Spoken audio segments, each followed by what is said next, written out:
Update ko kayo kanina sa aming paglilinis. Malinis na aming bahay. Osh!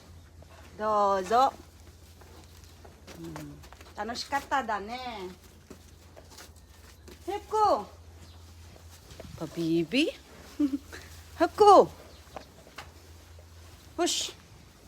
Hush. Doko itta no?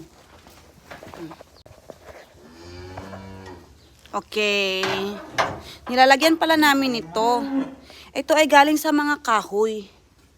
Mga bubod ng kahoy. Binibili namin para dito isasapin sa semento para hindi malamig. Kaya kami naglalagay nito. Okay. Let's go. Hi, dozo. Hi, dozo. Osh.